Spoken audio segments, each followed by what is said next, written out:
Title, ang albularyong may lahing aswang. Sa isang tahimik at malayong baryo na malayo sa lungsod, naninirahan ang kilalang albularyo na si Mang Isko. Ang kanyang mga kakayahan ay pambihira at siya ay iginagalang dahil sa kanyang malalim na kaalaman sa tradisyonal na medisina at mga ritual. Maraming tao mula sa iba't ibang lugar ang pumupunta sa kanya para magpagaling, humingi ng gabay, at magpatulong laban sa masasamang espiritu. Ngunit may lihim si Mang Isko na kakaiba sa lahat ng albularyo sa kanilang lugar. Sinasabi ng ilan na siya ay isinilang na may leheng aswang, ang dugo ng aswang, isa sa mga pinakakinatatakutang nilalang sa alamat ng Pilipinas. Bagamat may mga usap-usapan tungkol sa kanyang pinagmulan, patuloy pa rin ang pagdagsa ng mga tao sa kanya. Sa kanilang baryo na puno ng pamahiin, ang ideya na siya'y may dugong aswang ay lalo pang nagpatibay sa kanyang kapangyarihan. May ilan na nagsasabing ang kanyang anino ay nag-iiba ng hugis tuwing gabi, at ang iba naman ay sinasabing may naririnig silang kakaibang mga ungol mula sa kanyang bahay tuwing bilog ang buwan. Ang kakaibang kakayahan ni Mang Isko. Isang gabi, isang babae na nagngangalang Lina ang dumating sa bahay ni Mang Isko, humihingal at umiiyak. Ang kanyang anak ay malubhang may sakit, mapatla, nilalagnat, at inuubo ng walang tigil. Sa matinding takot, lumapit siya kay Mang Isko, naniniwalang tanging siya lamang ang makapagpapagaling sa kanyang anak. Si Mang Isko, na may matalim na mga mata at mahinahong tindig, ay naghandang tumulong. Habang inihahanda niya ang mga damo at mga anteng-anteng, napansin ni Lina na parang lumalamig ang paligid at may kakaibang anino sa mukha ni Mang Isko na para bang nag-iiba ang anyo nito. Sa mababang tinig, sinimulan ni Mang Isko ang pagdadasal ng mga sinaunang dasal. Nagsama-sama ang mga taga-baryo sa labas ng kanyang bahay, nagtatanong ngunit natatakot.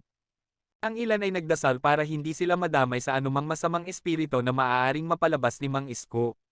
Ilang minuto ang lumipas, huminto sa pag-ubo ang bata at iminulat ang kanyang mga mata, malusog at nakangiti. Lubos ang pasasalamat ni Lina at sinabing habang buhay niyang tatanawin itong utang na loob.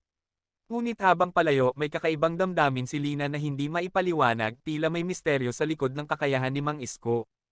Ang pagtatagpo sa isang nilalang. Isang gabi, habang pauwi si Mang Isko mula sa pagbisita sa isang baryo, naramdaman niyang may sumusunod sa kanya. Sa anino ng mga puno sa daan, may nakita siyang pares ng mapulang mga mata. Unti-unting lumitaw ang isang nilalang na may mahahabang kamay, matutulis na kuko, at isang nakakatakot na ngiti, isang aswang. Tumitig si Mang Isko sa nilalang, at walang takot na itinaas ang kanyang tungkod, sabay sabi, "Hindi kita kaaway. Ngunit kung lalapit ka sa aking bayan at mga tao, makakatikim ka ng tapang ng isang albularyo." Kuminto ang aswang, naramdaman ang kapangyarihan sa boses ni Mang Isko. Maya-maya'y nagsalita ito, ang kanyang tinig ay tila pagsitsit. "Ako'y hindi narito upang lumaban. Narito ako sapagkat nakikilala kita. Ika'y may dugo ng tulad ko." Nag-iwan ng malaking tanong ang tagpong ito sa isipan ni Mang Isko. Ginugol niya ang kanyang buhay sa pagtulong sa mga tao, sa paglaban sa mga nilalang na katulad ng kanyang pinagmulan. Bagamat nayanig ang kanyang loob, alam niyang may tungkulin siyang ituloy ang kanyang gawain para sa kapakanan ng bayan. Ang pagdududa ng bayan. Habang lumilipas ang mga araw, kumalat ang balita na nakita si Mang Isko na nakikipag-usap sa isang aswang. Nag-aalinlangan ang mga taga-baryo at iniisip kung siya nga ba ay tunay na nagtatanggol o nagdadala ng panganib sa kanilang lugar. Isang grupo ng mga tao pinamumunuan ni Turing ang nagpunta kay Mang Isko para humingi ng kasagutan. Umarap sa kanila si Mang Isko nang walang takot. "Ako ay isang albularyo, at ang aking tungkulin ay ang protektahan kayo," sabi niya. Ipinaliwanag niya na ang kanyang kapangyarihan ay nagmumula sa pagsasama ng liwanag at dilim, ngunit pinili niyang gamitin ito sa kabutihan. Subalit may ilan pa ring nagduda at nag-alalang baka balang araw ay bumaligtad siya sa kanila. Pagsubok ng katapatan. Isang gabi ng malakas na ulan at pagkulog, may narinig na nakakakilabot na alulong sa baryo. Nakita ng ilan na may aswang na papalapit sa bahay ni Lina. Nagkagulo ang mga tao, nagkulong sa kanilang mga tahanan sa takot. Hindi nagdalawang isip si Mang Isko. Bitbit ang kanyang tungkod, naglakad siya sa gitna ng bagyo upang harapin ang aswang. Ang nilalang, na may baluktot na mga kamay at matutulis na kuko, ay sumugod kay Mang Isko. Sinubukan ni Mang Isko ang lahat ng kanyang nalalaman, nagdasal ng mga oras sayon, at ginamit ang kanyang tungkod laban sa aswang.